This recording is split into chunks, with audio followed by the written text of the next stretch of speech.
So I'm thrilled to introduce you to our panel today. Starting off with Jackie McGee. Jackie is the Director of Facilities for the Los Angeles LGBT Center, overseeing 9 locations, 600 plus employees, and a clinic exceeding 42,000 patient visits per month. Prior to moving to California from New York, Jackie was the Director of Operations for a family of companies providing disaster restoration, construction, maintenance, and consulting services. Please join me in giving a warm welcome to Jackie.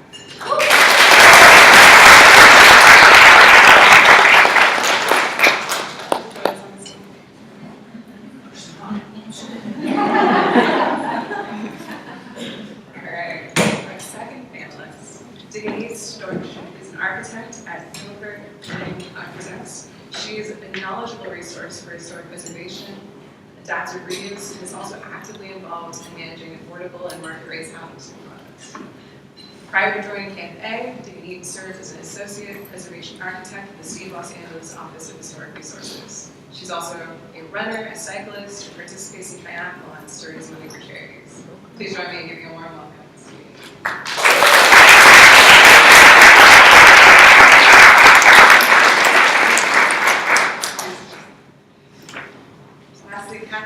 Solano is Associate Principal with ERA. She is an expert in urban planning, transportation, and stakeholder engagement. In the planning and land use field, she is highly regarded in developing complex public participation strategies that require collaboration among multicultural communities. With her backgrounds in community development, private real estate development, transportation policy, and urban planning, she is recognized as a leader in the planning and development fields. Please join me in giving a warm welcome to my colleague at ERA. Thank you.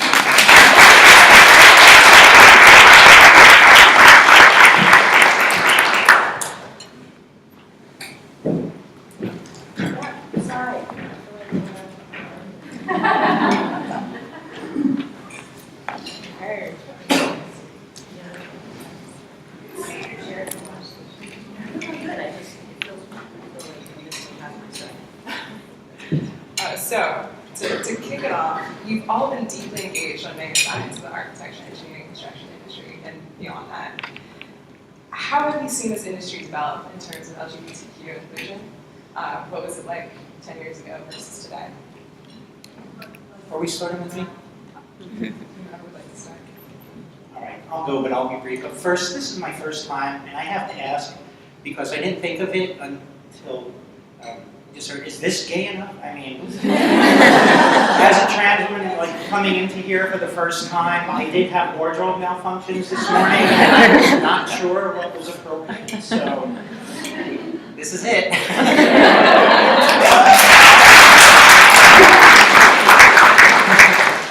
And the whole room said yes. Okay, yeah, well, thank you. That's good. I could go back to work now being proud.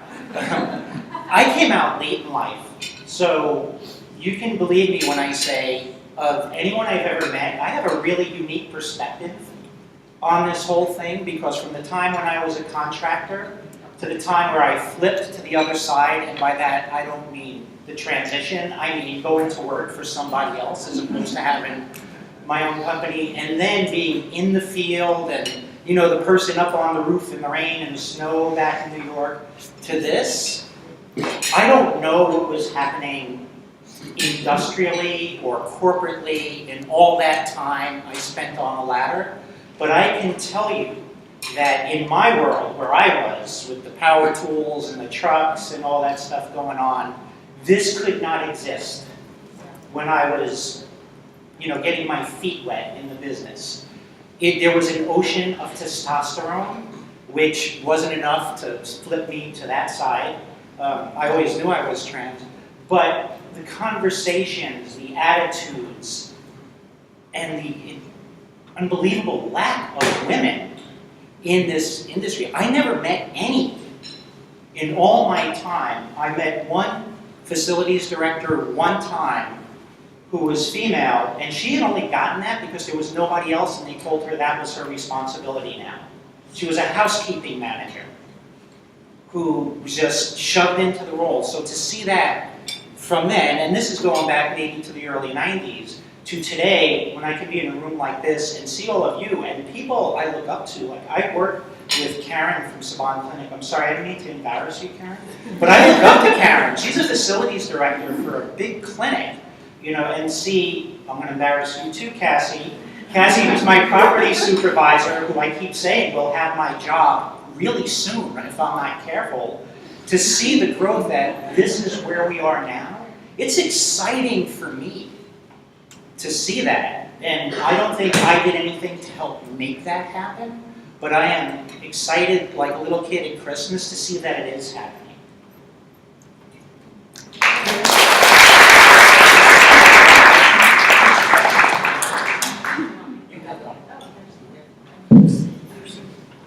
I think that 20 years ago when I was in school, in architecture school, it was very different than what we have today.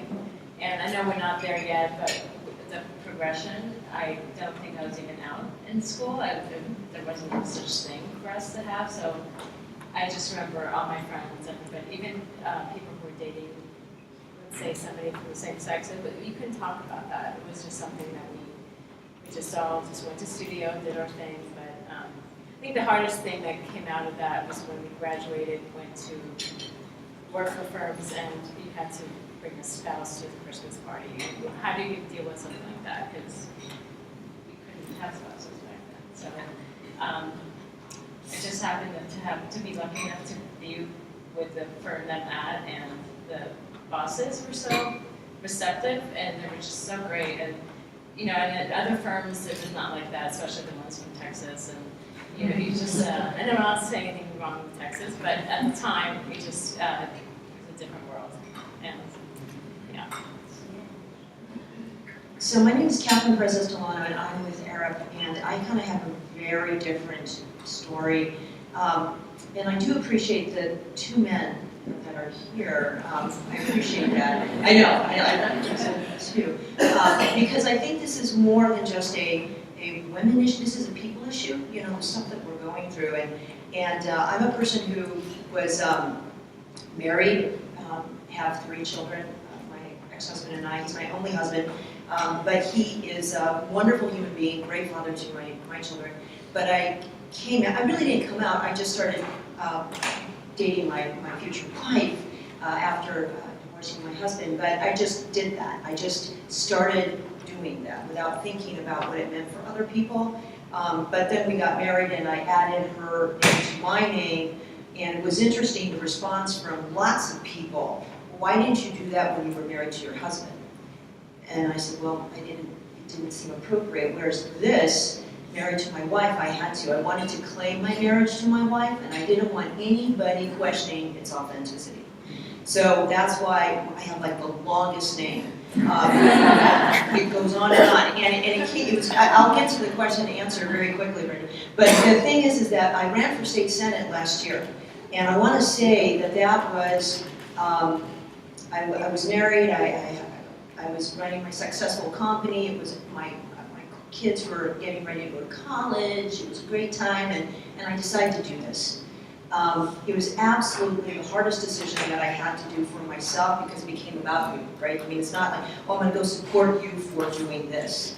It's like, you got to go raise the money, it's all on you, it's all about you being able to do it, and at the end of the day, you're by yourself. So I was like, okay, I'm going to do this, I have the support of everybody, but I got to tell you, the last 2 years ago, so I decided 2 years ago, people would say, well, you can't run out. Did you see my name? My name is like really long. That's her name. I can't hide that. I'm not going to. Well, you can't run it out. Well, fine. This was Pasadena, Burbank, Glendale. It goes all the way to Pomona. So it's kind of a little, you know, parts of it are a little bit less progressive. And so they said, well, maybe you should move to Venice. I'm like, I'm not moving to Venice. I'm going to run here. And then they said, well, you know, kind of like, just don't bring it up for a while. I'm like, I'm not going to do that. I've got all these kids. My wife and I have 6 kids together. I'm like, I'm not going to do that. I have this family. I'm not going to run away from who I am. I'm either going to run authentic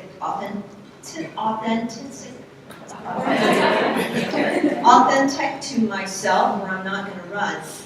The reason why I decided to run, and I have 3 points, and I'll get to your answer really quickly, I promise, is 1, you got to own your own power. We all have our own power. 2, you have to be persistent. You have to resist what's going on in our world today. And number 3, you have to challenge yourself. You get comfortable and you can't let that happen. Life is too short and the world is too complex. You have to keep pushing and challenging yourself. So this was my time to challenge. And I said, okay, there's no Latinas in the state Senate of California. That's wrong. And I had a great chance to do this, and I need to take the chance. And if I didn't take the chance, I would have hated myself, because I knew I had a chance. And if I knew I had a chance, then I had to do it. So my story is different, because I not only I'm out, I live out, and I operate and live my life comfortably saying wife all the time, which my wife is getting used to. But I am still perplexed as to how little diversity is in our field of planning, real estate, construction, development, all of it. And I say that with the kind of frustration of teaching at both USC and UCLA for the last almost 10 years, pumping students out of planning, real estate, development professionals. Half of my classes are women and people of color. And yet we don't have that representation in our field at the highest levels. It is absolutely something we all must change, because without our perspective in the room, things don't happen. And I just really want you to take a look at what you're doing and question, okay, what can I be doing to facilitate opportunities, not just for myself, but for others? So the answer, Mom, is that it's bad, but it's not gotten a lot better, and I've been at this for far too long. So, I mean, I think the thing is we need to, and I raise the flag, because we have the added challenge of being mostly the caregivers. You know, usually you have to kind of take some time, and we lose a lot of our talent while they're slowing down to take care of those things, and then having to gear back up. And so we have to make that room for people to be able to do those other things in their lives, and to, you know, to have those chapters of their whole professional and personal story. But we have to make sure that we support each other. So that's the big concern I have, is that we don't have the women at the levels of executive leadership that we should, and certainly not the diversity at any level. You know, by the way, for those of you going to ULI next week, prepare yourself. Just prepare yourself. I ran ULI LA for like 3 years. Prepare yourself. There's no lines in the ladies' room, just saying.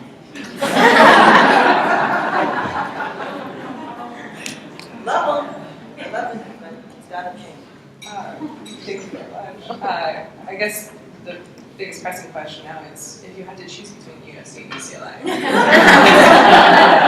I got that question over there. I'm not going to answer. Because I went to UCLA and I teach at USC, and they both have their great attributes, but they both have their equal challenges. I'll hear about it. But so to follow up a little bit, so the Human Rights Campaign produced a study in 2009 that suggested that 53% of LGBT individuals hated who they were at work. And the idea of being closeted takes a lot of energy and anxiety. I know you three have had very different experiences, but would any of you be willing to share that experience? Like, did you have an impact on your performance or your behavior at work? Sure, and I'll start, because again, unique perspective, right? I'm sorry, is that better? Yeah. I'm so sorry. Put the mic close to your mouth, because you can't hear you. My apologies. I usually don't need a mic because I'm from Brooklyn and I'm Italian. So I'm trying to not get in trouble for using my outside voice, but I'll be more cognizant. But yeah, again, having a unique experience, you know, and a unique perspective on this. Starting out where I started out, I was always afraid, and I didn't transition for the longest time. Like I always knew, right? I mean, 4 years old, I'll say 5 because people don't believe you when you say 4, but I always knew who I was, right? Right out of the gate. Always knew, but back then, I'm a child of the 60s. There was no vocabulary for this. You grow up in a strict Italian Catholic family, I mean, like, these things are not even mentioned, right? This is like black magic type of stuff, so I always kept it hidden because I feared the consequences of coming out and saying who I was and how I felt and what I wanted to be. And those consequences stayed with me all through my adult life. when I started working, well, you can't just all of a sudden show up at work one day looking like this, when the day before you were in a business suit with a tie, and people stood up in a room when you walked in. That's too much of a change. And then when I got heavy into this field, it became, well, I had a responsibility to be effective. And if I come out, I'm going to lose my effectiveness. So I was always afraid of the consequences, because on top of not being effective and having a difficult time at work, when you come out, you can lose family, right? You can lose friends. You can lose your job, right? Until very recently, that was a real consequence. So I stayed under wraps. It was mentally exhausting. I had bad relationships because of it. And I will cop to that being my fault for not being genuine and honest. And I lived that until probably I was in my late 40s before I decided to come out. And then I decided to come out because I started to fear the regrets more than the consequences. And I knew there were going to be consequences. And it all happened. I did lose family, and I did lose friends. Surprisingly, some people I thought I wasn't going to lose, I didn't. I wasn't going to lose, I didn't lose. And other people I thought that would be good with the transition really weren't, for whatever reasons. And there was all this misunderstanding, because this is kind of new, right? I mean, people I think are a little bit more used to someone being gay or lesbian, but trans is kind of a new thing. We walk down the street, we stick out. Right? So people look at us differently, and this is a much bigger leap for people, because transition isn't your own. Transition is for everybody in your world. Everybody else has to learn how to respond differently. So what I did, the way I responded in that, I became a workaholic. I made sure my job performance blew everybody else out of the water, because I had to prove what I wasn't. And then when I transitioned, and that's a process, that I think probably will never end, I had to do that all over again. Because dealing in this industry, this testosterone-driven industry, all of a sudden I found, whereas before I was given respect automatically because of how I was dressed and how I spoke and how I carried myself, now I look different. I had to fight for it all over again, and that was not a pleasant thing. I was like, well, I have something to say, damn it. Listen, fortunately, what I did find is, when you're trans and you meet people, I always joke, they have two physical things they need to get over. They all have really big eyes, and they all have curved spines, because everybody kind of leans back, and they're like, whoa, what's this? But then when you start talking to people, and you start having conversations, and you know what you're talking about, they get past the window dressing, but it takes that extra effort, and that was a growth experience for me. I had to learn to accept that this was going to be the process, because people don't know this, and they certainly don't know me, but once they get to know me, we're good. I don't know how to follow that. Which is amazing. What was the question? You should just drop the mic after you say No. And if I'm going too long, I'm from Brooklyn, I said that, right? I tell you, I can go on for hours. Cut me off. Get the hook. I expect that. Well, to further this question, so in part, how have you seen your sexual or your gender identity impact your performance? Brittany, put it way up. I barely hear you. Oh, sorry. In part, I think a great question is not to applaud myself for a great question, but is how have you seen your sexuality or your gender identity impact your performance at work, either before or after coming out, as well as in terms of building relationships as you've embraced this level of authenticity? Have you seen an impact on your professional connections or your ability to connect with people? Can I go ahead? Yeah. Okay. So half my time during the week I spend on construction sites. So what you were mentioning, there are not a lot of women. I'm pretty much the only female in the trailer. And I think it's just like a week ago, one of the contractors saw the ring on my finger and said, "Oh, what does your husband do?" And I just did not want to answer that. I just changed the subject quickly because I know that either I tell them that it's a woman, and then they really, I don't know what's going on through their minds, but they want to know more about that, or they happen to know somebody that's also gay, and they have to tell you about it. So my best friends, oh my God, and my cousin and my nephew, and it's just like, okay. So I just don't talk about it. I think the greatest part that going to construction site and being the only woman is having your own private porta potty, because they keep a lock on that, and it's always clean, well, mostly clean, but they don't let any of the guys in, and I think that just that says something about what happens at construction sites, and what you mentioned about how you used to work construction and there was no women around. So I don't know if that the whole percentage of lesbians or women who are gay out on construction sites is because the percentage of women in construction sites is very minimal. And just hearing the guys talk during the meetings, and it's just like you have to keep quiet. But then they also treat you differently because you're a woman, and I just don't want to. I don't have a feeling to get personal with them. Excuse me.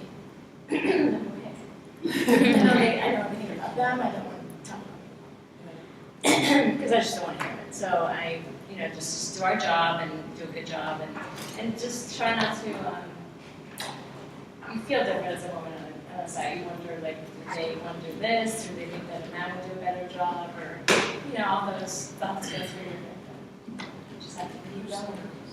She is so lovely. It's so lovely. I mean, you're just so polite. I mean, Jackie and I are like, I can tell. You're just so polite. I think what's so hard is that my wife is very much, she doesn't talk about this. She just lives it. She just is. And I feel like it's really important. I did it still after I started dating my wife. I said, I'm not gonna cut my hair, and I'm not gonna stop wearing lipstick, honey, and I'm gonna still wear high heels. I still am gonna be who I am, in other words, and I don't know how to be anything else. So it's amazing how now I don't get hit on by men very much at all. But when I was married to my husband, it was open season. And I don't even understand that. It was like I'd be, rings and everything. It's like, well, why don't we grab a drink after? I'm like, why? Why do I want to do that with you? But the thing is that now that I'm authentic, I must emit this energy, like, just don't try. Just don't think about it. But, because it is important to me, even when I first started at ERA, all of our lovely male engineers, I love them all, but a lot of the guys would say, so, what does your husband do? And I love ERA, I gotta tell you, after I read, and I love this place that I work because, and I love my colleagues here who come to support us. When I finished running for state senate, and by the way, if you ever decide to run for office, please talk to people about that idea. I encourage you to do it, but it is a huge sacrifice. It is an important thing to do because we all need to be like in the room helping make important decisions for all of us. I remember telling, just a joke, I remember telling the state senator, the Senate Pro Tem, Kevin De Leon, who's now running against, I guess, Dianne Feinstein, I remember going in to tell him, I'm going to run for office, I'm going to run for state senate, and he said, oh, well, why don't you tell me when you've decided you want to go do that? I'm like, no, Kevin, I've decided I'm going to run. And I said, I'm sorry it's inconvenient for you. And he said, well, this is really hard. I've already endorsed somebody else in your race. And I said, well, number one, I didn't come and ask for your permission. I didn't come and ask for your endorsement because I knew you gave it 2 years ago. I came to tell you because you're my friend. Because you're my friend and I want to stay friends with you even after this race. But my point to all of this is that he asked me, are you going to run as a lesbian? I said, I'm going to run as me. I'm going to run as me. And that is part of me. And so he said, well, this is going to be very interesting. I said, yeah, isn't it? So when I didn't make the runoff, and I thank God, because then I'd be dealing with Trump all day long, and I would just hate that. So I didn't make the runoff, but when I had the time to decide where do I want to go, this is one of the things I really want to impress upon women in professional spaces. Really, don't take the first offer. Go for the right opportunity for yourself. And I remember a woman who ran for governor told me that. I sat down with Kathleen Brown, who used to be our Secretary of State, Treasurer, and she said to me, Catherine, you know, don't wait for the first offer. Wait for the right offer. And that's what I got out of Eric. And I gotta tell you, the support I have received from them has been phenomenal.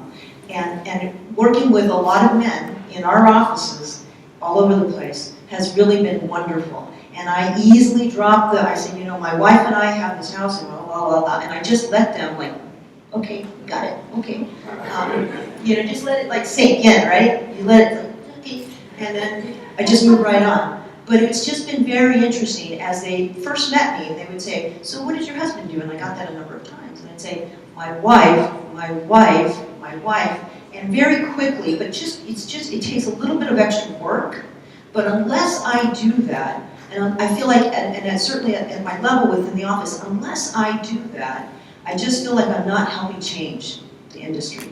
I need people to understand and appreciate that when I got the flowers, because my wife was saying sorry, that, oh, you know, why'd you get flowers? I said, those are sorry flowers. Everybody saw them, they were huge. And I said, you know what, yeah, this is a normal relationship, and we go through these things together the same way. And so I feel like I'm a little bit on an education process with everybody, but it is one of the most wonderful things. So I am noisy, and I appreciate, so I respect that. I respect that we're all kind of on our own journey. No, and I think I understand exactly what you're saying, but I think I got to the point where I used to be like that, and especially in the early 90s and, well, yeah, mid-90s and early 2000s. But then I said, you know, after things happened in our politics and this state, because I think California is very different from the rest of the country, then I was like, I don't want to do it anymore, and I just, you know, you become but I know what you mean. I'm still active.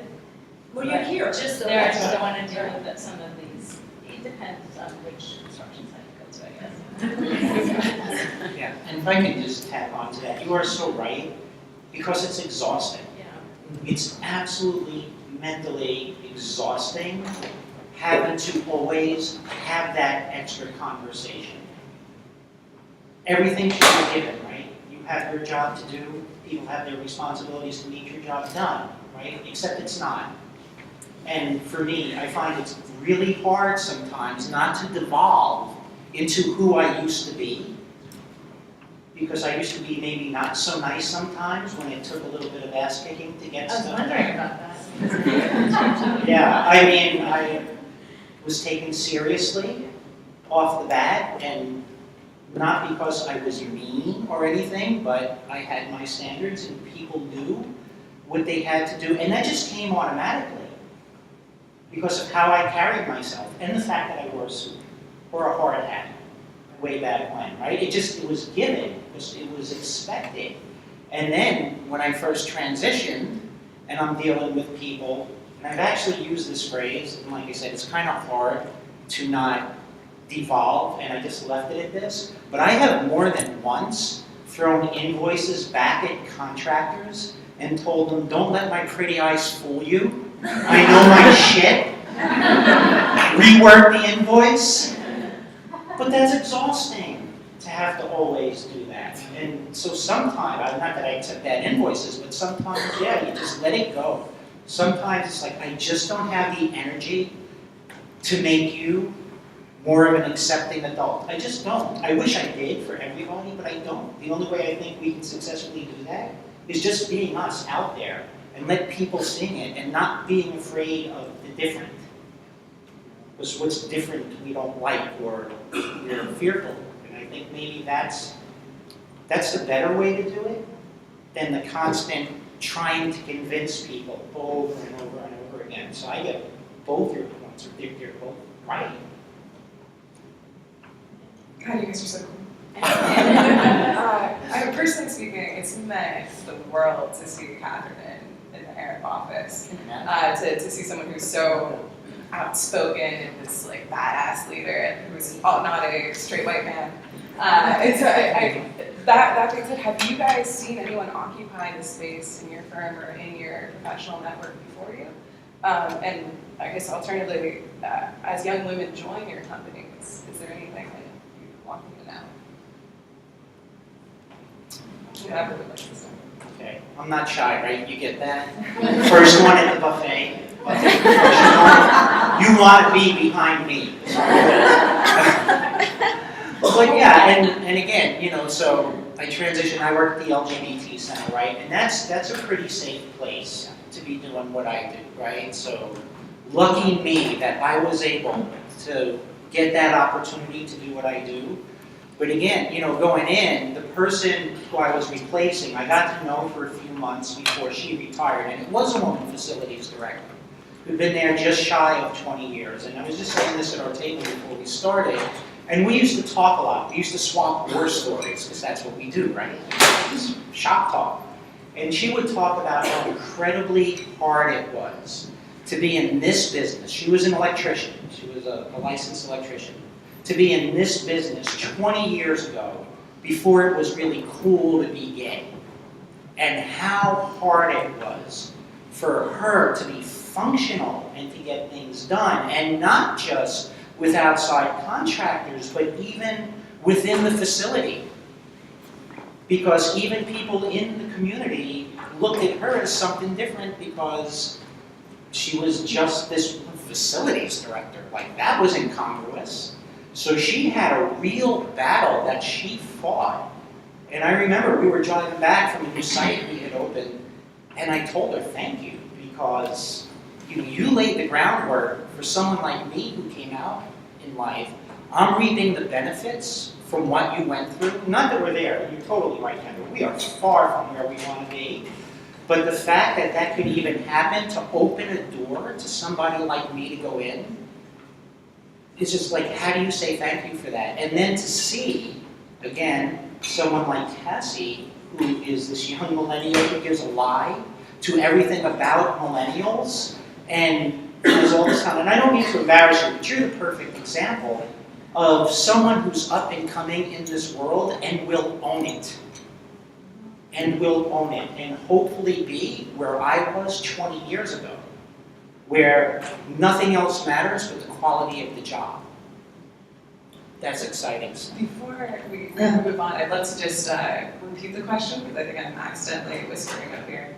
What I've asked and Jackie has graciously answered was, have you seen people occupy this space before you? And as these young women are joining firms, your firms, what would you want them to know?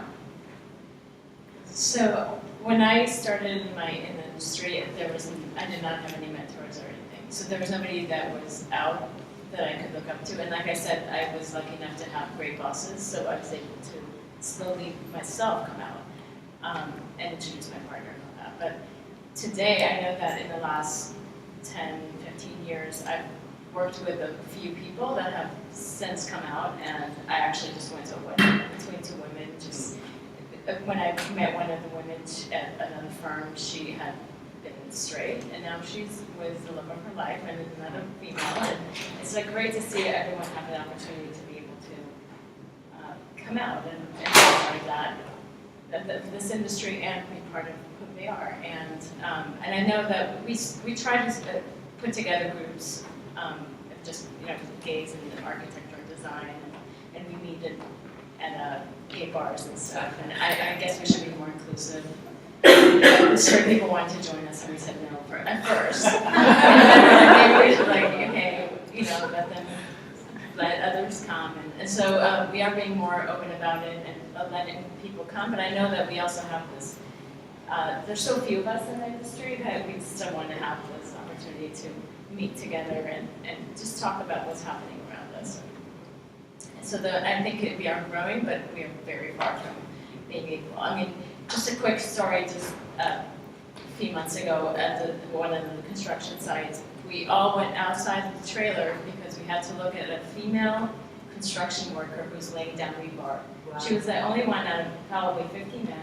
And it was like, let's go look at this. And it was not me, but the guys were all like, oh my God, there's a female worker out there. And it was very sad. I mean, it's sad but great that she was doing it. And I mean, proud of whoever she is, but it's not just an example. Like a unicorn. Yeah. Right? Somebody found a unicorn. Yeah, but we got to all go see it. I think, no, I think it's great. I think it's great. I think it's great. I mean, I just, so just the reason why I had to come out was because I knew one of my twins was gay. And one of my daughters, I have identical twins. And when she was in utero, and I have lots of friends who are pregnant right now, you kind of know about your child. And one of my twins was gay. And I knew that. And I said to my husband, I said, this one's gay and this one's complicated. and they came out just like that. So I knew, and this is like the weird, painful thing about being a parent and also having secrets, is that I knew when she was 10, I'm like, well, actually, I knew when she was 5, I said, I'm gonna have to deal with what I knew was my secret, because I knew. And I told my husband who I was dating, I said, I'm telling you, I'm much more interested in getting women's phone numbers than getting men's phone numbers at bars. And he said, well, we'll work on that together. God, you know, he's such a Renaissance man. I love him, but my gosh, just thinking about that. But then I said, I have to come out because she cannot do what I did, right? She can't. So I came out, and it was very painful. It was very difficult, but I knew when she was 14, she came to me and she's crying, my daughter's crying, and she says, Mom, I want to tell you something. I'm like, yes, sweetheart. And she says, well, you already know. I said, Miha, I do. And she said, okay. And she walked away. That was it. She came out. And she never actually came out, but that was it. I was like, okay. And consequently, both my twins who are identical are dating women. And I'm like, go. That's wonderful to be able to explore. In this time, I never had that chance. I'm like, please go and try everything you can, because I think that is where we're at. And so the question about women and women of color and diversity and LGBTQA, in my office, I go to them. And I'm like, I want to know you. Who are you? Let's sit down. Let's grab some coffee. I want to meet you because I want to be a resource for you. Because if you need help and I can help you, I will help you. And so I teach a lot. I have a lot of mentees. And I make time for my mentees, particularly if they need references, but I always try and, like, my friend used to say, you have big wings. And I try and put my little chicks under my wings. And it's like it's pollitos in Spanish, it's like my little pollitos. And it's really important to me because it is, as I'm getting older and I'm like going through these, other chapters, I'm like, it's not moving fast enough for me. This is not moving fast enough. So I want to ask you, all of you, to just kind of look at your own lives. Lots of people come to me and say, hey, I have an LGBT, I have a kid who's trans and I need some help. Hey, I have a daughter who's going through some stuff and she's cut off her hair and she's, taping her breast down. I'm like, okay, I'm trying to be a resource to all my friends who are going through these issues, and we just need to help each other. So the thing that I try and do is when we do get new people in our office is to not look at them and assume anything, because you can't. I go to them and I just want to meet them and to be able to be a resource and say, hey, I've walked a few more steps in front of you, and maybe I can help you. So that's what I try to do. Shifting gears a little, I think a really tangible way of how these topics intersect with the built environment, the design of it, is through the restrooms and the design of the restrooms. And Jackie, within the design of the new LA LGBT Center, you've been engaged in creating all-gender restrooms. Would you speak to the complexities you've run into? How many hours do we have? Sorry, how many hours do we have? Yeah, and again, from a unique perspective, I can tell you categorically, the world is not a safe space, okay? Especially for someone who is trans. I have had to plan where I will go to the bathroom, if it was an option. I have gone so far as to skip morning coffee, so I would not be in a situation where I might have to use a bathroom because it's maybe not safe, or people just aren't comfortable with it. So this is a real issue. And I can go on for hours about that. I won't, because I respect your time, as much as I do my own. But this is a real thing, that making the place safe, making that built environment inclusive, that's a really complicated issue. And for us, we're building a new campus, for those of you who don't know. It's called the Anita Mae Rosenstein campus. It's going to be a 160,000 square foot building with senior housing and youth housing and administration. It's going to be the flagship building for us, largest LGBT center in the world. So now it's complicated because not only are we constricted by building code, we are told what restrooms must look like. We know there have to be so many lavatories, so many stalls. By code, how many urinals have to be put in there. And yet, people will look to us for leadership. They'll want to know what we're doing so that they can emulate that. So for us, it's not just that we can go slap an all-gender sign on the door and be done with it. There are some real design issues to make this successful. The complications are a lot. At first, how do you please everybody? Because we want to be inclusive, right? So if we have gender-neutral restrooms, maybe not everybody wants a man in their bathroom. You know, I was sharing on one of our phone calls, I use a restroom right around the corner from my office, and those are gender-neutral, but they used to not be gender-neutral. And you kind of get used to going into the restroom you always use. And I remember the first time I walked out, and there's a man in there. And I was like, oh, whoa.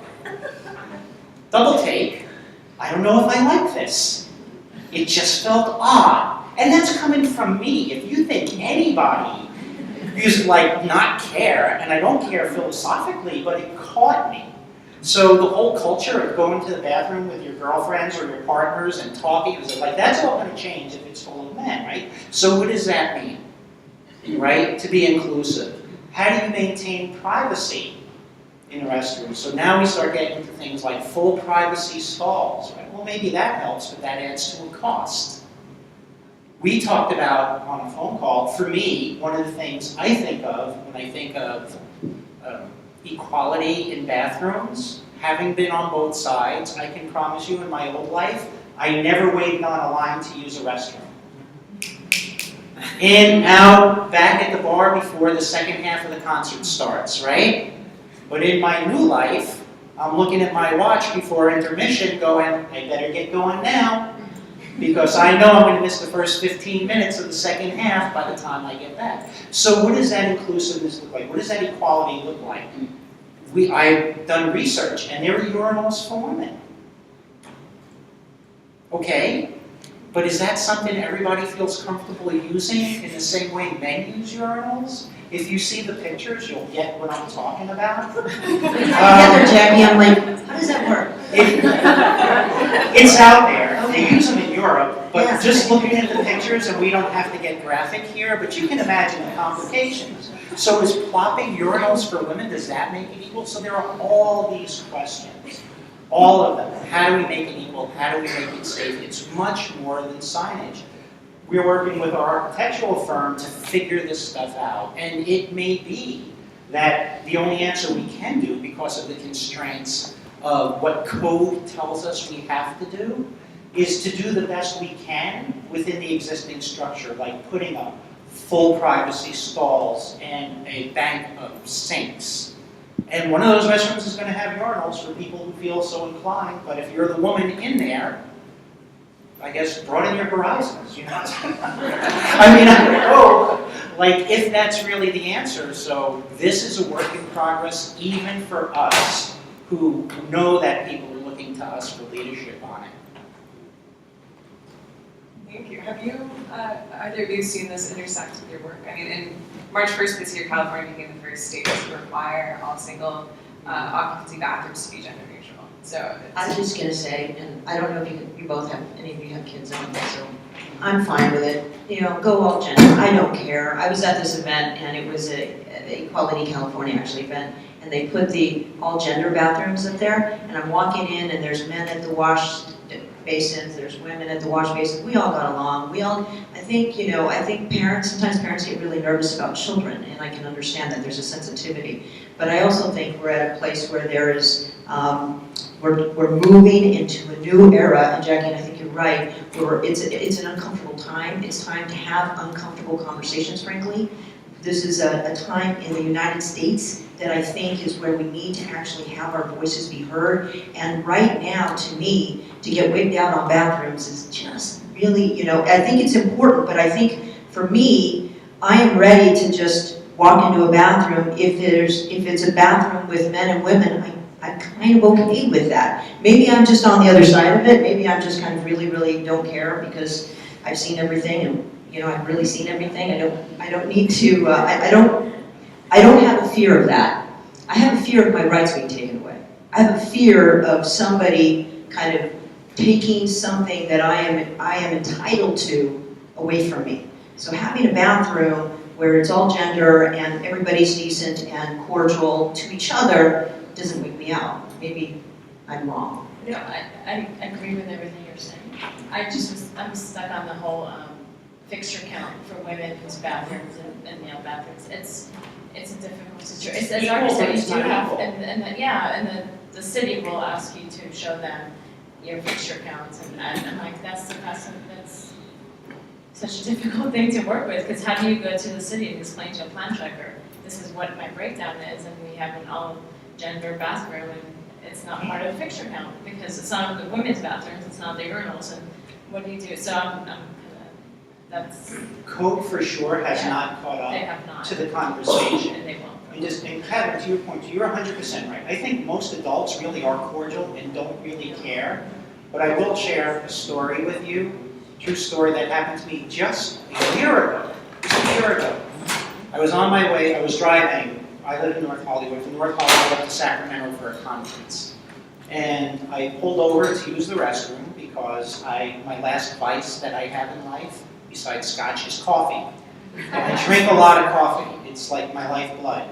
So I stopped to use a restroom. And I went into the women's restroom because that's what I use, right? Trust me, I'm not going into the men's room looking like this. And I went into the women's room, and it was a very small women's room, only 2 stalls in there.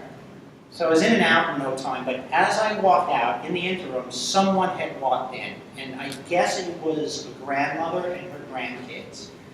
And she saw me come out, and she gasped and grabbed her grandkid and pulled her away from me. And that so affected me, as if, like, what are you thinking? Like, I think in her head, she thought like I was a pedophile or something. She was so taken aback by the fact I was in that restroom. I mean, I had to stop for gas, but I drove 2 more exits before I stopped for gas because I was afraid she was going to call a cop. That's here in California. So it's not just us and the cordial adults who are in this conversation. Those people are part of this conversation too. And there are, as you can see in the news, lots and lots of them who don't want someone like me around their kids. Because they don't get it. They just don't get it. So how do we remove that? By what we're building, so that it's okay. Great big question mark that I don't know the answer to. Well, and just to further this, I think, Jackie, you and Catherine both kind of touched on anxieties in this political climate. Like, what do you see as the impact? I almost was going to list some quotes, but they're kind of too disturbing of our government officials at the moment. But what do you see the impact on LGBTQ legal rights, or what do you see as any anxieties?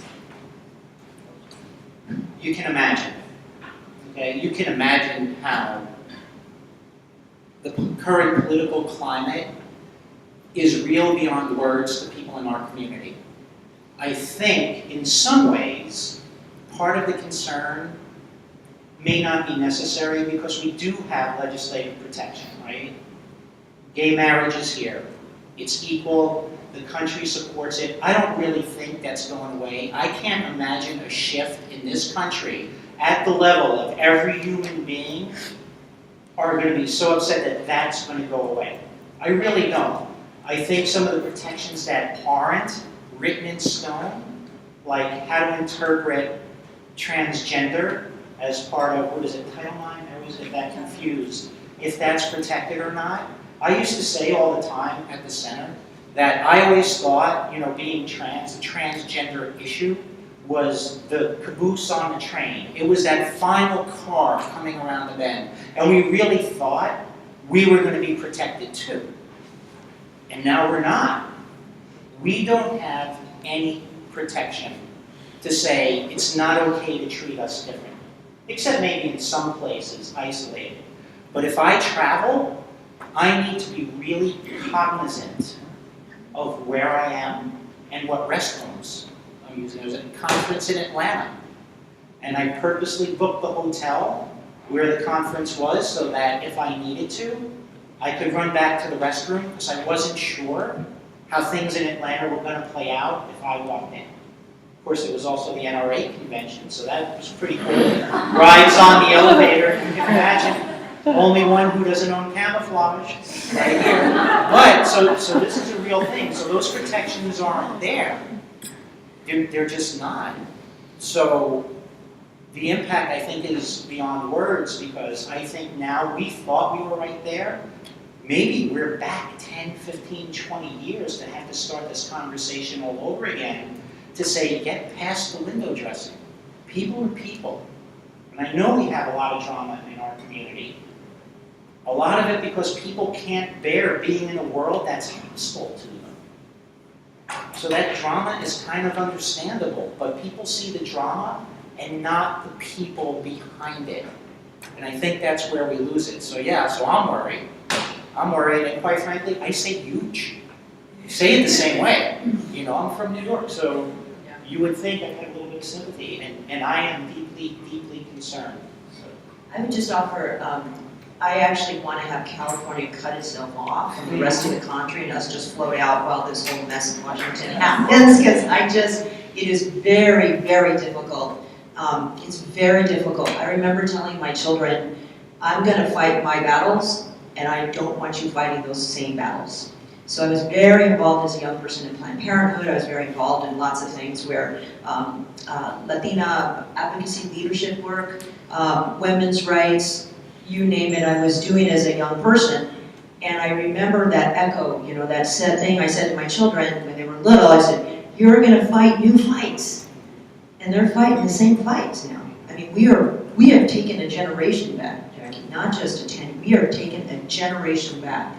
When you hear like General Kelly yesterday talking about women being honored, I'm like, I think that's an apron. It could involve an apron in the kitchen. That's what it felt like. When I heard that, I was like, I haven't heard people talk like this so candidly about women in that way. And I know where it came from, but I also grew up.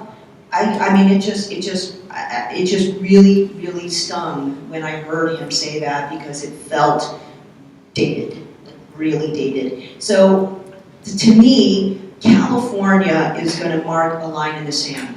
The country will come, the country will join, because most of the country is along our lines, whether it's climate, whether it's civil rights issues, whether it's how we protect those with lesser needs, lesser means than we have. So whether it's healthcare or access to education, we're going to take care of those people in California.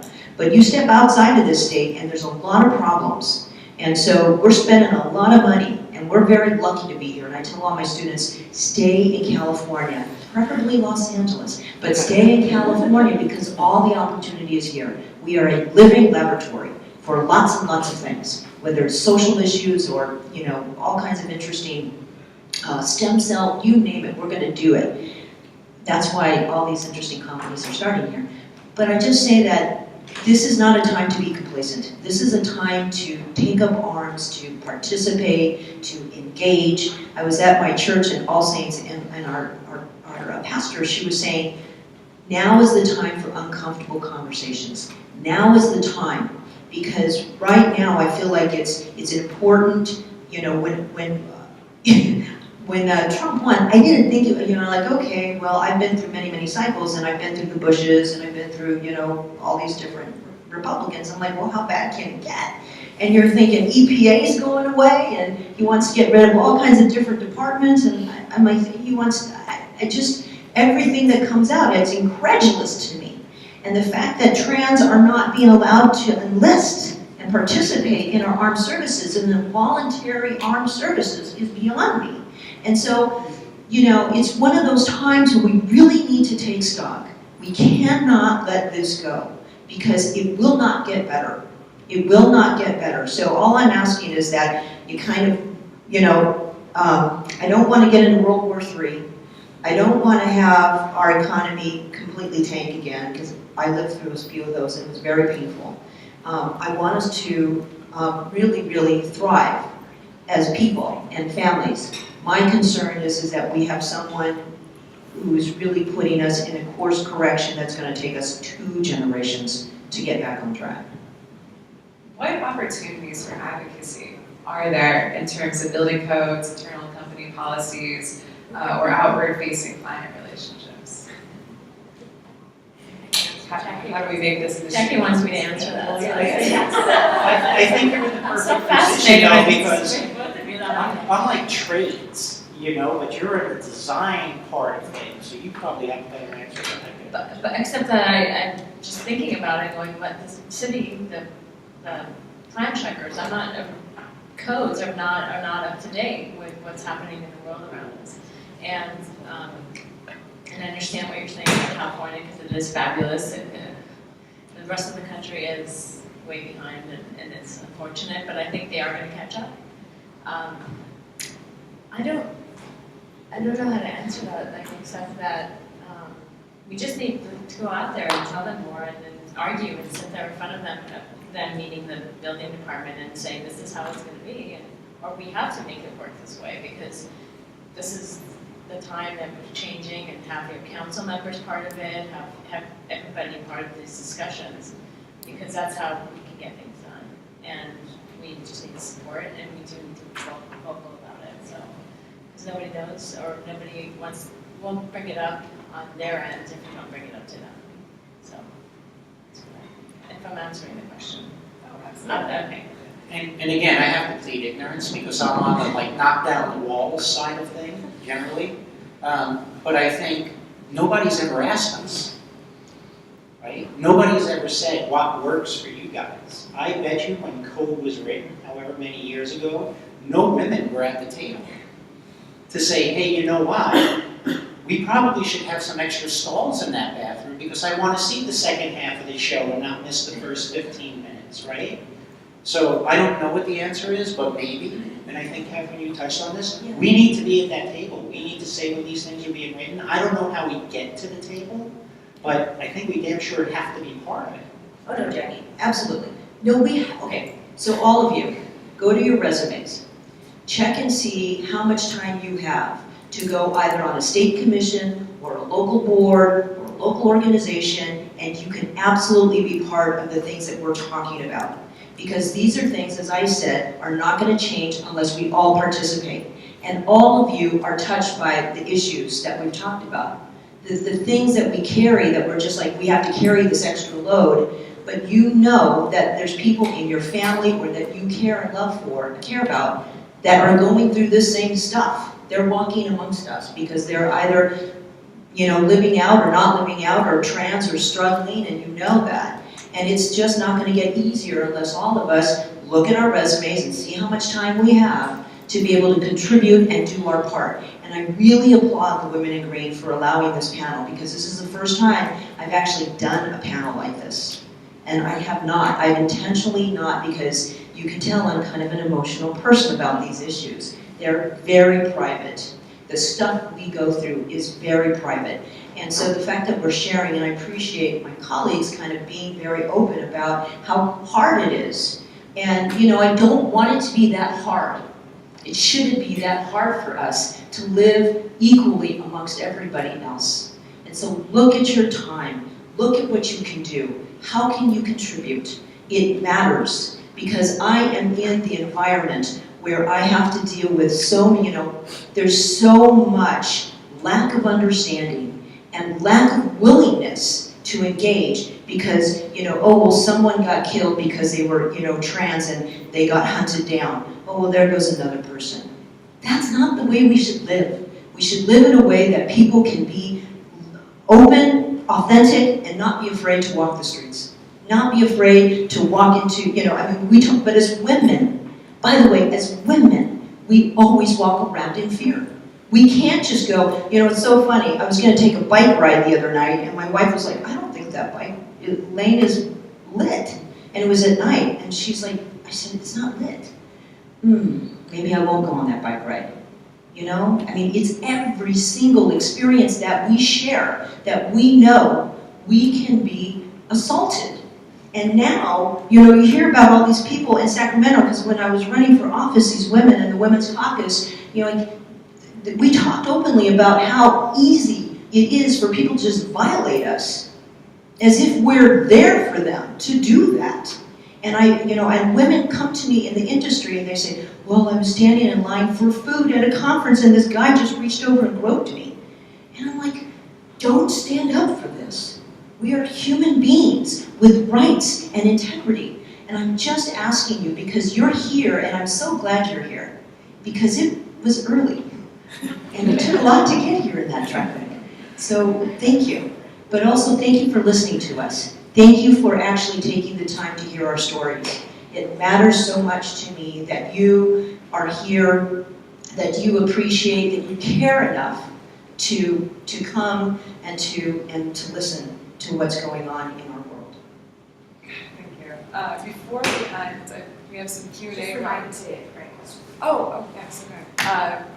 If you haven't already and you have a question you'd like to pose to the panel now, please grab one of the cards at your table and write something on it. Do we have some questions to start with? For my later. Eric Garcetti does it too, so. I got this from Eric Garcetti, Mayor Garcetti. He was always like, okay, everybody smile. And it was always very good. And we see ourselves on Twitter. Oh, yeah, I should have put Are we asking? So I'm going to take a couple of questions from the audience. I apologize if I stumble over this one a bit. Catherine noted women tend to be or bear the caretaking role in communities and families.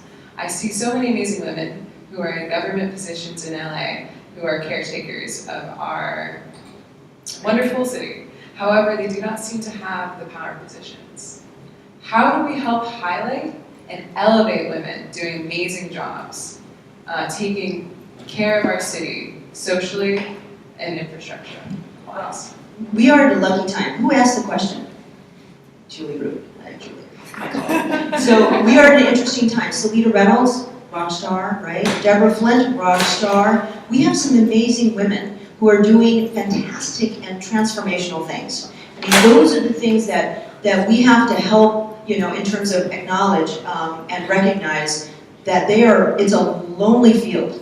When Gail Goldberg was our planning director in Los Angeles, before she was planning director in San Diego, and I come from planning, she was the only head of planning woman that I knew of. She is my mentor. And so I went to her and said, would you be my mentor? Because you're the only planning director of a big city. And she said, sure. She's one of my besties in my life. And you know what? You kind of look around, you're like, how many white men can we have running the show?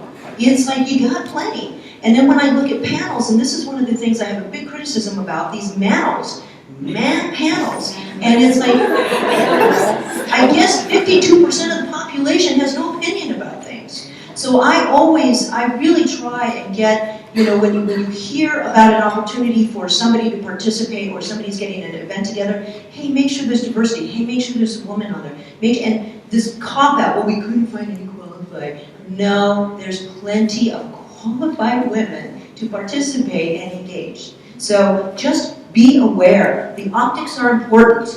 That is really, really, really is for me to have people say, you know what? I heard this woman on this panel. By the way, she may be the only woman, but she was there. So let's make sure that we are voice, we have our voice, we make sure that we have our perspective where it needs to be. Can people just get up and just ask? You can do that too. Because it's a nice intimate.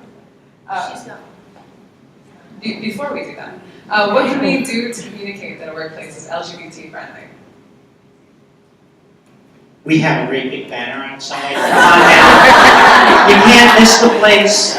Bright rainbow colors, Our office is actually working on the LGBT center. So. Yeah, which was an odd coincidence when I found out, yeah, your firm is doing the heavy lifting with the center. All the good, that's why she was saying all these great things about us. It's really true. You know where I'm from. I don't pull punches, and I don't impress easily. I am totally impressed with you guys. And the other thing is, I think, like I said, I think the office itself has always tried to incorporate LGBT events and ask us if anybody, not just the few gay people in the office, but ask everybody if they want to attend these events and fundraisers or whatever it is. And I think that's probably a good way for offices and firms to incorporate everybody to participate in these events. Well, Brittany's head of our Connect Out. We have at Arab, we have this great family around the world of LGBTQA folks, and we have events and we watch movies together and we go out and do things and we have fun times. So at our office, at my company before, which I was co-owner with my wife and another business partner, we always try to acknowledge like things like Harvey Milk Day. We would just give homage to those people who have stepped in front of us. And so we would do things like AIDS walkathon or something. We would just go do stuff. We would make sure to help different organizations and just live it and be it. It's kind of like you can talk about it, but you gotta be it. So that's what I think any firm, anybody could do to really show their support for the LGBTQA community. And certainly if anyone would like to grab a mic, you're welcome to ask a question, but this one while I have it, there are a lot of similarities in the issues you're facing in other communities, i.e. people of color. What opportunities do you see for cross-sectional engagement to improve this space?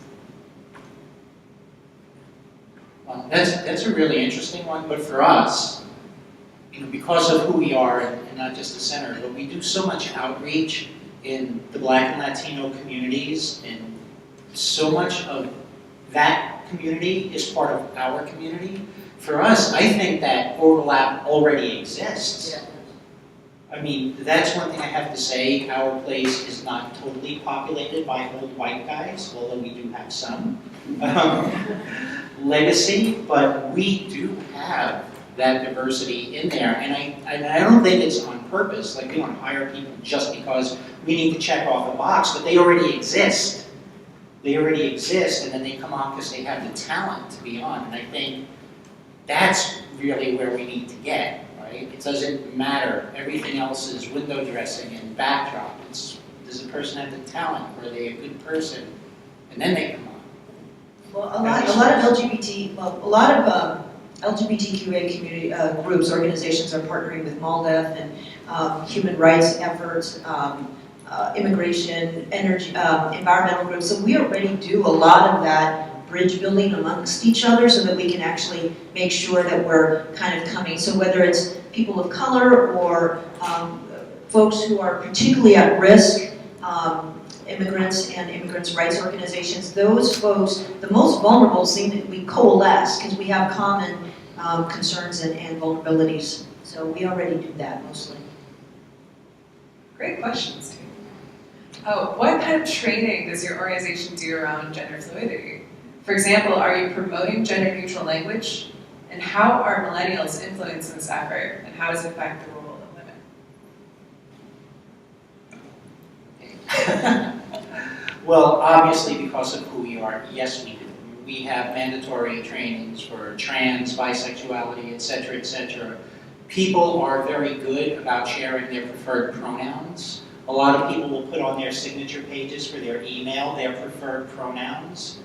So, and I think that came about because in one of our all-staff meetings with all 600 plus people, a couple of the younger people brought this up. So I don't go by he, she. I prefer they or some gender-neutral pronoun. So that became a discussion among 600 people spontaneously, which then led to us, having a committee, because of course you gotta have a committee, right? And then that was the answer. We now put it, if we care so much, or I should say that came out wrong. practice, I don't mean it like that. But if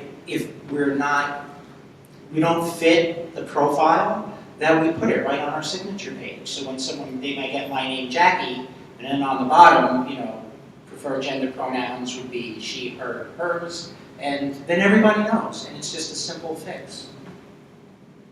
Clever. I think we don't have that training just yet. I'm thinking Cambridge will do No, this. this is fascinating, because I wish for us to one day get to that point, but I don't know that we are there, so. I think we could do that. Yeah. I think we could, because I think it is important. I think the millennials, I'm a Gen Xer, so I'm learning all of this candidly. I'll just out myself on that way. I'm still learning when someone comes up to me and says, these are my preferred pronouns. I'm like, ooh, okay, note to self, right? So I'm on that curve of educating myself. And so for me, it would be very helpful to have that training so that we do give people an opportunity to actually say, this is how I prefer to be identified in my workplace and to be respected in that way. And it's not always a big conversation. I mean, I'm almost embarrassed to say I'm a baby boomer. So I get it wrong too, all the time. And then I feel terrible when I do, because of course, if anyone should be conscious of gender pronouns, it should be me. I get misgendered sometimes. I don't say relatively often, but often enough. I try not to make a big deal about it. I try to keep a sense of humor about it.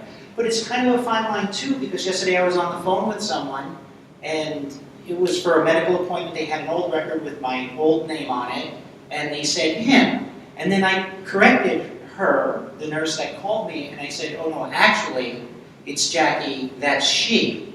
And she was mortified. And then I felt terrible. I was like, oh my God, it's okay. No, really, it's not a big deal. I just want to let you know. And she goes, oh, I'm so sorry, I feel so bad. And, I'm really glad you told me because I want to know this. And this poor thing on the other end of the line is just like melting.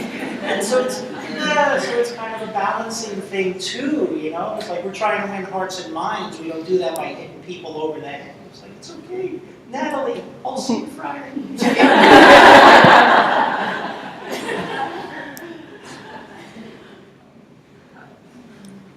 Great. Are there any other questions that we want to pose?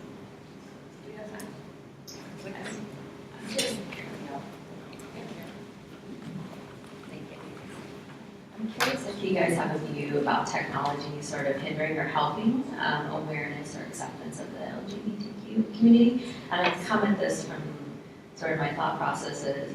In today's day and age, we can be more isolated than ever. Really isolated. So social networks, we can get any food delivered to our door within minutes. We have unlimited call plans. We can talk to people on the phone all day. So you can really isolate yourself. And I feel like, Jackie said earlier, people are people, and once people get to know you, it's not an issue, but it's the initial sort of reaction. And as we have maybe less social interaction, or the possibility for less social interaction, is that affecting you? Question mark. That actually is a phenomenal question, because I think it's a two-edged sword. I just read a thing yesterday or the day before, about 74% of millennials would rather have contact with people electronically than in person. So I think that's really a dangerous, slippery slope to go down when we separate people from our screens and not have that communication. But on the plus side, like when I was a kid, child of the 60s and 70s, there was no education. There was nowhere to go to find out what was going on with me. It wasn't until I was in college, and I could get into a college library to try and find out, what's going on here. And then when I found the answer, it was in the DSM-3, and it told me I had a psychological problem. Right? So, okay. But that's what it took. It took me going to a physical library and a card catalog and go hunt through the stacks to find a book to read about what was going on with me. But now with the internet, these kids who are young and struggling, they can get an education, and maybe it's not all perfect, but at least it's out there. When I was 12, I didn't know what the word transgender was. I had no clue that's what was going on. And yet now, at the center, we have youth housing, we have programs for young kids, and now there are kids who are 14 and 15 years old transitioning, and I'm thrilled for them because they're getting it early. At some point, their lives will be much easier, because they were smart enough and had the information to start their transition at a point where it really makes a difference, instead of waiting until their late 40s and trying to undo all the things that came about or happened just because of a lack of knowledge. So I really think it goes both ways. I completely agree, because I know that I myself have learned so much about what's happening in the world around me because of social media. And if I didn't have that, then I wouldn't know like a lot of things, like North Carolina, for instance. It's like you introduced the topic and you want to learn more because of what's happening over there. But who, 20 years ago, who cares about North Carolina, right? I mean, I do. It's a great little state, but it's good to know, and then it's good to know that there are people fighting over there, and it's unfortunate that they have to do that by themselves out there right now. But it should affect all of us. And growing up, it didn't have anything but libraries, and you have to basically touch a book. And today you can just go and check out Instagram or Facebook or Twitter, and try to find out, or Google something, a topic, and hopefully something it's not fake news, and we can actually read what it says. Do we have any other questions? Yes.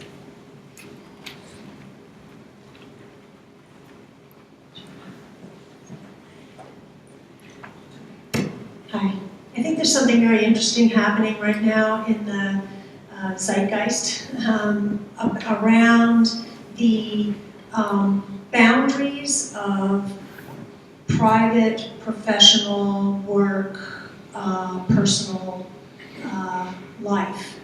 And I was listening to NPR coming here, and there was a very interesting interview of a woman who was talking about the Me Too phenomenon, and talking about how they were unable to differentiate between when, in a workplace environment, people were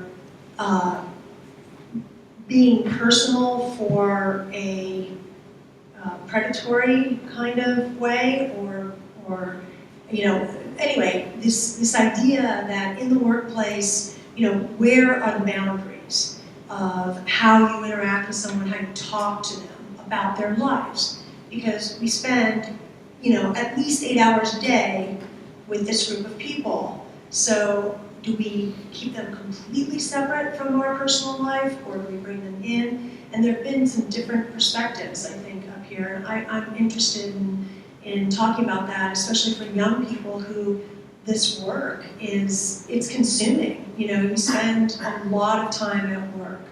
How do you keep the boundaries in the right place without it being like, I don't have any personal investment in the people that I'm working with? I mean, that's probably one of the hardest things, especially for those of us who are in management, because I think it's hard to work with people day in and day out. We put in long days. It's 10, 11-hour days are really common. 12-hour days happen all the time. It's hard to work with people all the time and not either learn to love or hate them, right? I mean, things kind of crystallize, and we always talk about, we call it our facilities management team, our fat man team. We're like a family. Good days, bad days, at the end of the day, we're all around the table and love each other. I think the hard thing is being true to both relationships that you have to have. One is, I think, to be an effective manager, you have to have a human relationship with people. You have to know, are they married, not married, have a partner, do they have kids, do they have a dog, what they like and don't like. Just on a human level, you need to be able to connect to be effective. But you can't forget, you also have a responsibility for whoever you're working for. And it's hard to walk that balance. I mean, I've had to turn people I care deeply about, because the situation was that they could no longer be where we were. So as much as I cared about them personally, I had to be true to this other relationship that I was responsible for inside the doors and say, our relationship has to end. I think that's the most complicated thing we do, is where is the line? Because we reach a comfort level. And we talk to each other and we banter, and maybe sometimes the banter pushes the lines of what's respectful and not respectful, what goes over the top. At a certain point, in the back of our heads, we have to say, okay, my responsibility starts here. We have to, however we make that judgment, here's the line. And now I have to, for this little bit of time, stop being your friend, your mentor, you know, the person who holds you when you're struggling. And I need to be your boss for a few minutes. It's complicated, but you have to have both. I don't think you can have one or the other and be good at what you do. I don't know how you get out of people if you don't have both. I was just going to say, it's such a difficult question, and what you were saying, I don't know how to get close to someone and find out about their personal life, and then have to go through that and tell them, well, it's over, you can't work here anymore, and now do you have to worry about them coming back and saying, well, you knew me, so I'm going to sue you now, and you know what I mean? It's just, everything is getting so touchy. I don't know what to call it, but it's a very touchy subject, and it's very difficult, and this goes back to the construction site when you're sitting with clients and contractors, and how much do you tell them and how much do you allow them in, so that, because you want to become close to them because they're all being close to each other and telling everyone's stories, but then do we really want to hear everything that gets directed at you? Even if it's good, I mean, it's just that I don't know that we want to be at that level, or I want to be at that level with them.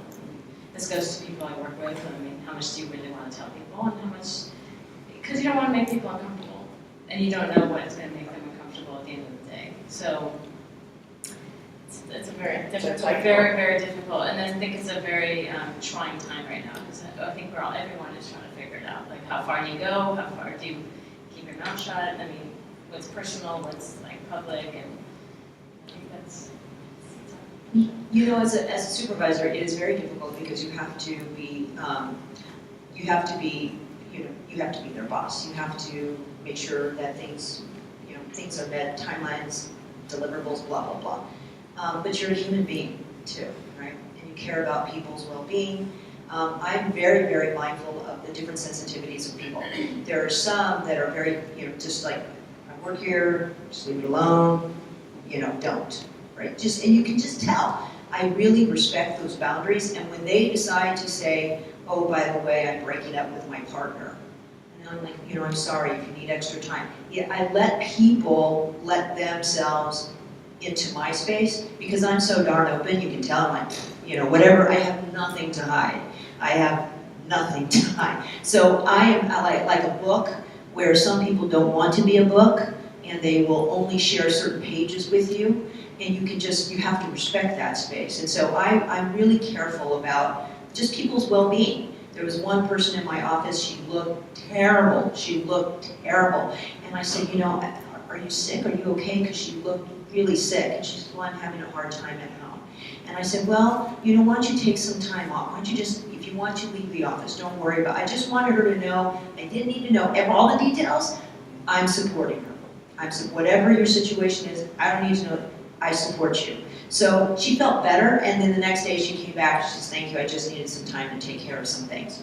Fine, So it's really a case by case and person by person, because you don't know what they're going through. Every single one of you, I don't know what you're going through, but whatever it is, there's hard stuff, there's easy stuff, there's complicated stuff.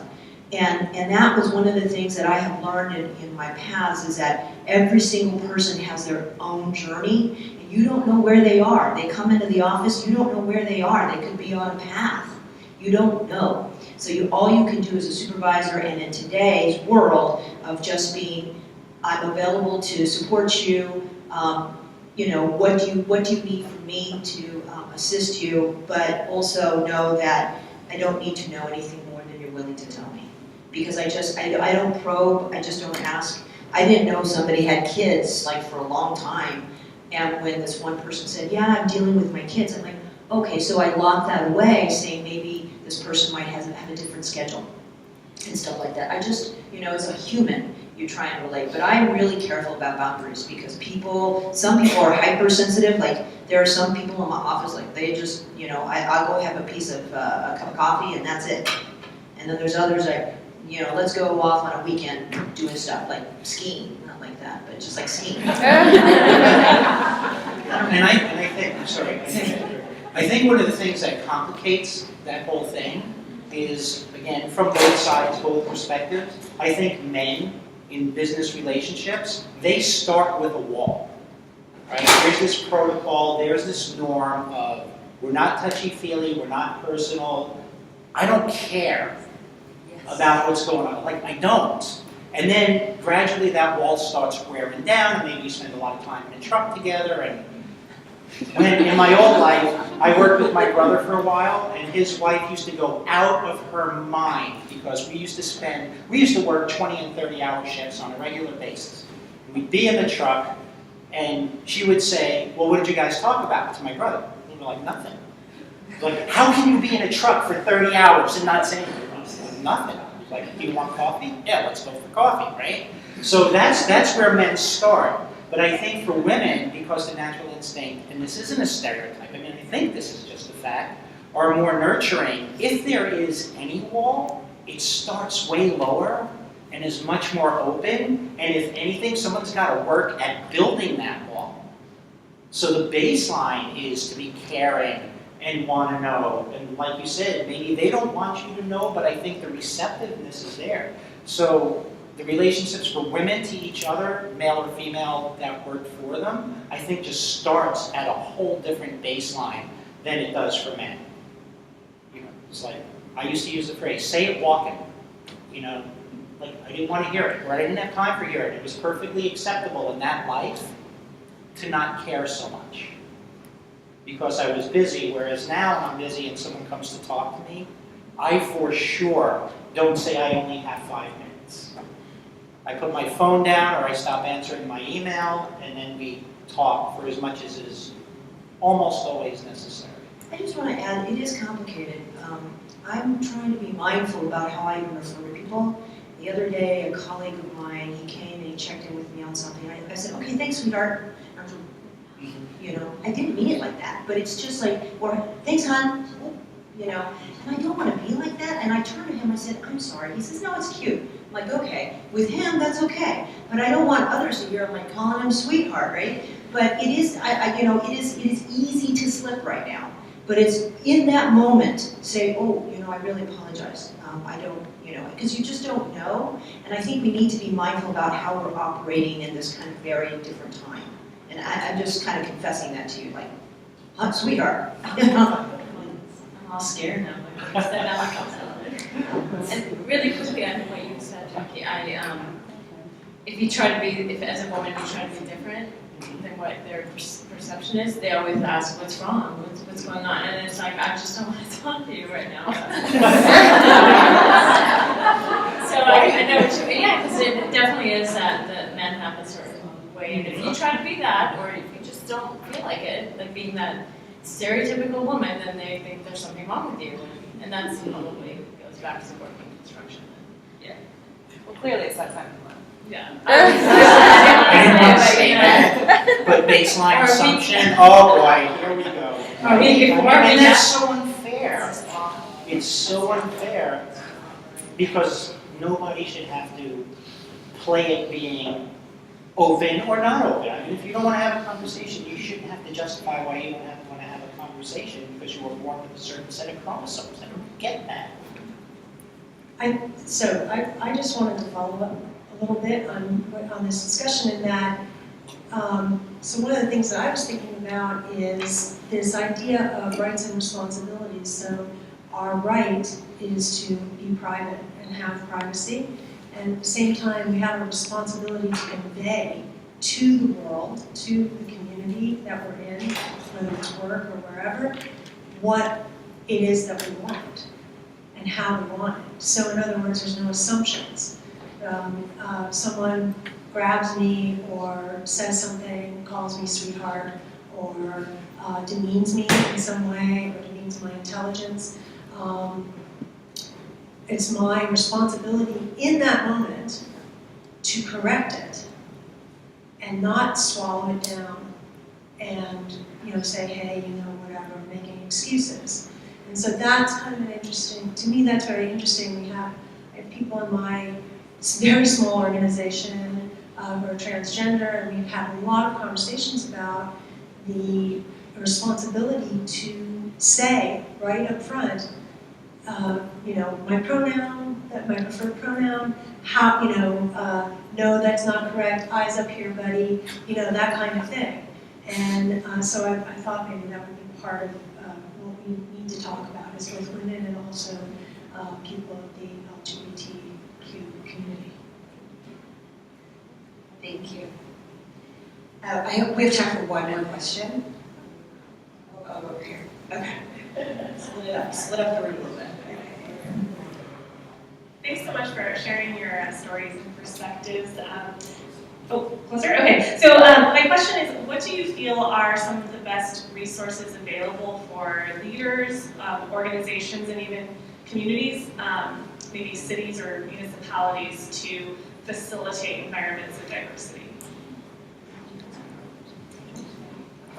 We don't, well, yeah, I'm sure we do, but again, I'm the facilities person, so those things, that's another department, and I don't want to say anything out of turn. I think, honestly, the best thing for me that helps is each other. I always think that when you sit in a room like this, at a conference with colleagues and peers, we are our own best resource. We all face the same problems, we all have the same challenges. We brainstorm. I know with Karen, we have our own little facility subgroup for another group that we belong to. And we feed off each other and we find our answers together. I don't know on a big global scale how that works, but I think the best thing that's ever happened to me in belonging to things like this, especially since I've transitioned, is to find the relationships from people I've met at conferences and meetings just like this, and getting to know people personally so we can pick up the phone and go, what are you guys doing? Like, this thing just came up. Do you guys have anything? I mean, we do that all the time, and for me, that's a blessing.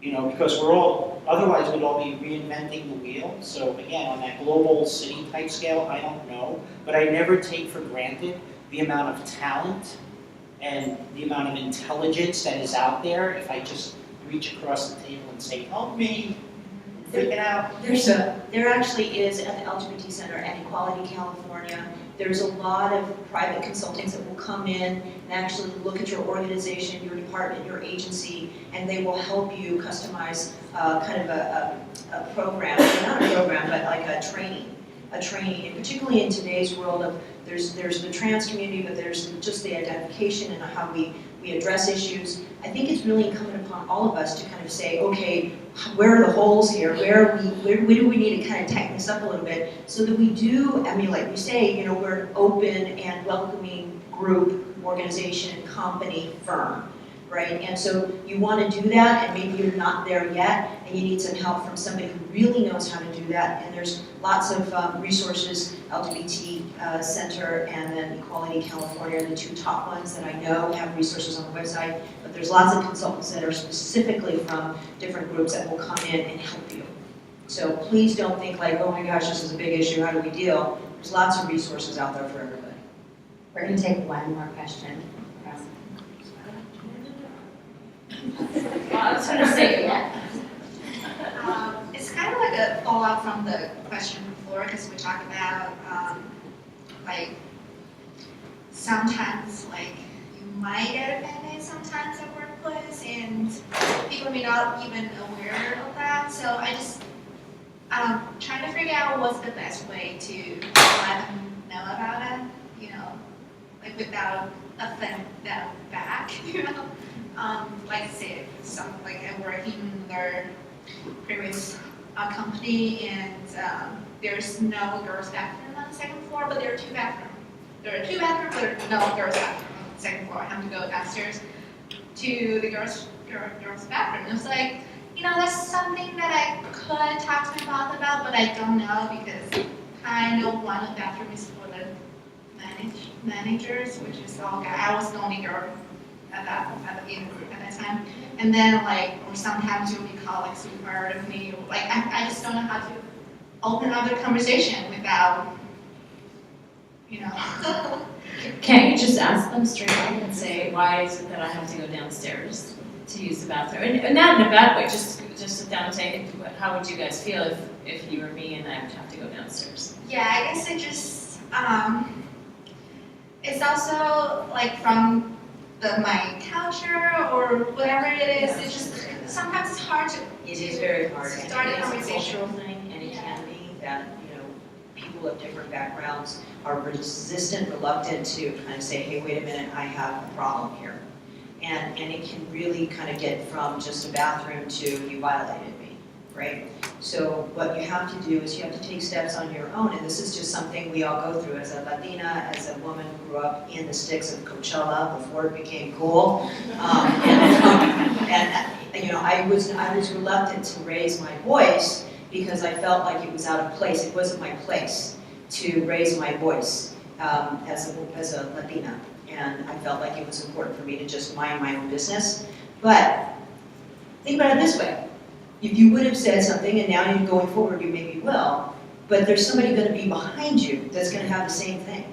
And so to address it and redress it and to basically say, I just want to bring up a concern here that if you're not going to take care of it now for me, there's going to be some others probably behind and you might want to address this. There's ways to kind of broach it, and there's ways to actually say, as she said, in the moment, you have to say, I'm not sure I'm totally comfortable with the sweetheart.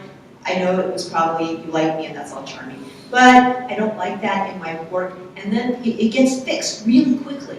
It really gets fixed because that person in their mind says, I respect this person, I will not do this again. Now if it continues, you got a different problem.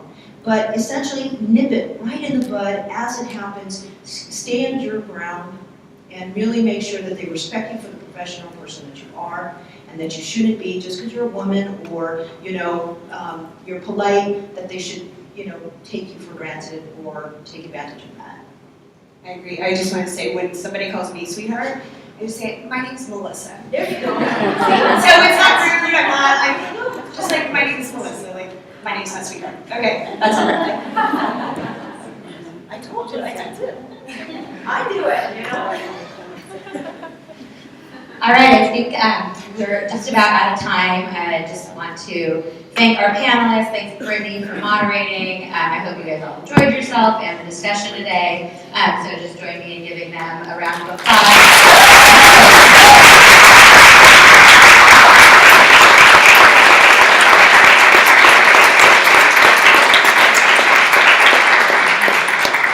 And the other thing I wanted to mention, when we first started this group, we basically stole the idea from Greenbuild. Any of you going to Boston, sign up for the Women in Green Breakfast there. It is not sold out yet. It's, like Russell said, it's always the highlight of the show. It'll be better than Bill Clinton. Probably, guaranteed, plus Bill, but he's always spoken in Greenbuild. Anyways, if you are going, that's definitely like the next Women in Green Breakfast. These are kind of the local versions of those. But anyways, when we started back in 2013, we were always just kind of racking our brains, like, what would be interesting to talk about? Who should we try and find? And then, with our little network, we would find some panelists. Actually, Catherine was one of the first people we tried to get, and she suggested her wife was a very strong environmental record. I offered And my then wife. we were brainstorming with Brittany and Russell. And I was like, Cecilia Solano was here and she was amazing. We tried to get her wife, Catherine, and they were like, you're talking about Catherine? She works here now. We're like, wait, get her on. So, just kind of funny how that all worked out. But my point to all this is that people have been coming to us now with ideas for panels, themes for panels, potential panelists, and it makes our life as volunteer planners of this whole organization, this group, a lot easier. So if you guys have any suggestions on panelists or themes that you want to cover, that you want us to address, we are happy to entertain those ideas, reach out to panelists. That's how this panel happened. That's how the last one happened, where we had all leaders of nonprofits who are really on the resistance side here with Heather Rosenberg. So definitely email Melissa, me, the chapter office, and we would love to hear your ideas on panelists. Because you guys all have a wonderful network and we want to celebrate those individuals as well. So thank you again for coming, and don't forget to get validated. And we don't have another one on the books. I always want to have another one on the books to announce at this event, and we're just not organized for that, but soon we will. Thank you. Thank you.